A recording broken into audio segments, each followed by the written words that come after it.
তুমি একদিন আমার বাবার হাত ধরে আমাদের এই প্রাসাদে এসেছিলে, তেমনি করে যে তোমরা আমাকে আজ পর করে দিলে। বেহুলা, তোকে বিদায় দিয়ে আমরা কেমন করে থাকবো মা? আমি যে থাকতে পারবো না।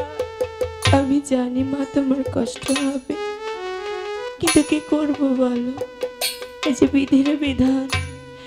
মেয়ে কুলে জন্ম নিয়েছি, বেহুলা পরের ঘরে বেঁধে এসেছি, একদিন না একদিন আমাকে তো পরের ঘরে যেতেই হবে। মা গো, বেহুলা তুমি আর না কেঁদে আমাকে হাসি মুখে বিদায় দাও। মা, কেমন করে আমি তোকে বিদায় দিব? আমি যে তোকে বিদায় দিতে পারবো না মা। মনকে শক্ত করে মা। দেখো, বাবা তো নিজেকে পাথর বানিয়ে দূরে দাঁড়িয়ে আছে।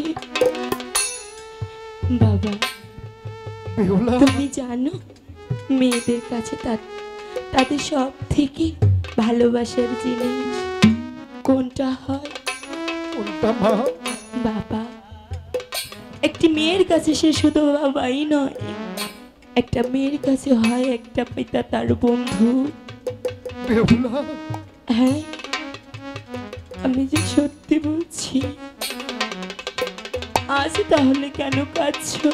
ওই কাছে কালো না, তুমি আমাকে বকাবকি করেছো রে বেহুলা, তুই খুব দুষ্ট হয়েছিস। আর তো বুঝবে না, আমি আর কোনোদিন তোমার সাথে কোনো দুষ্টুমি করবো না। কি বলছি? বলবো না বাবা।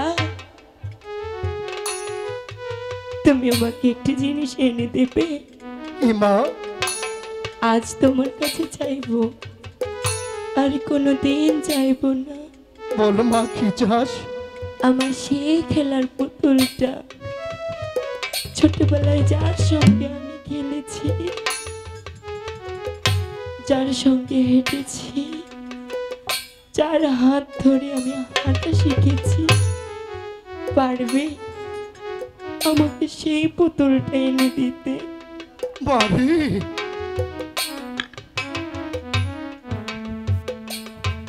এ যে কিছুতেই সম্ভব নয়। যতদিন কাছে ছিলি পুতুলটার সাথে খেলা করেছিস, আজ পুতুলের মায়া ত্যাগ করে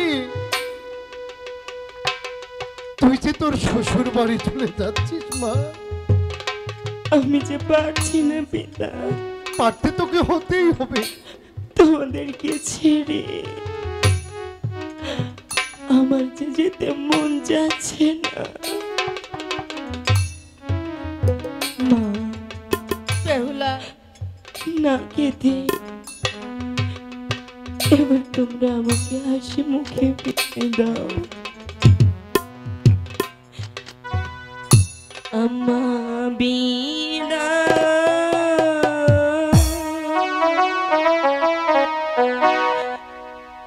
দেন বিদায় দে,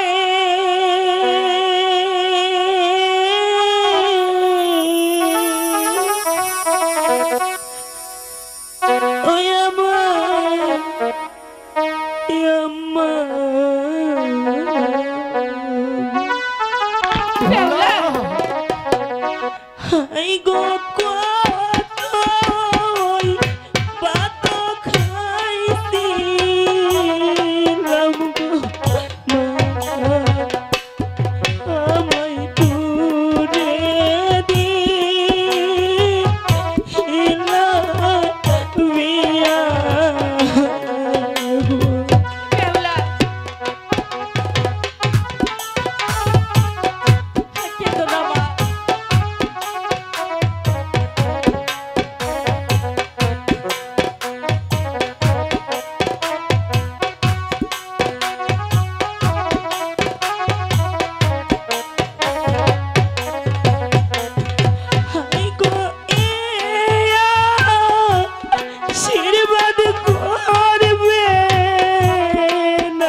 থাকো, সুখে থাকো।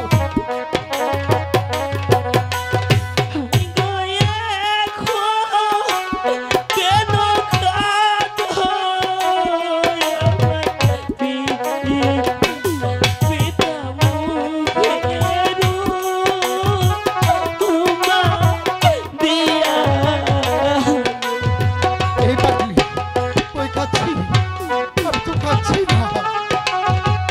এই চোখে বুঝি পোকা পড়েছে। আমি কাচ্ছি না রে, কাচ্ছি না।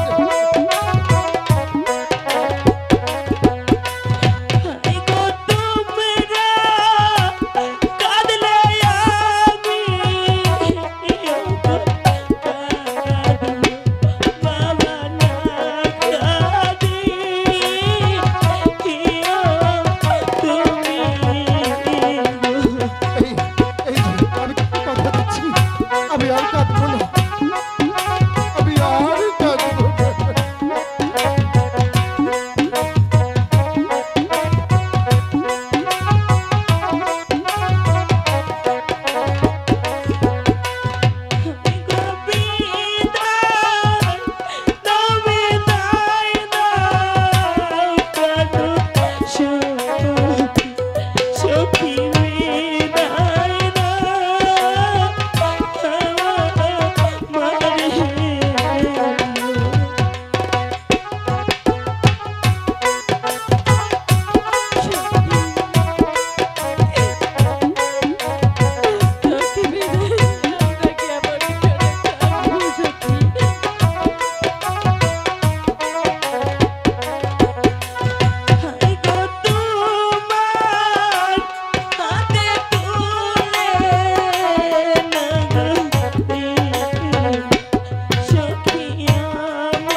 এভাবে কাতর হয়ে পড়লে আমি তোকে কেমনে বিদায় দেব রে মা? ধৈর্য ধর মা, ধৈর্য ধর। কারণ প্রত্যেকটি নারী তার মায়ার বাঁধন ছিন্ন করে সবাই যে চলে যায় শ্বশুর বাড়ি। তুইও যাচ্ছি, আশীর্বাদ করে দিচ্ছি মা। বাবা লুকাই, বাবা আজ হতে আমার এই পাগলিটাকে তোমার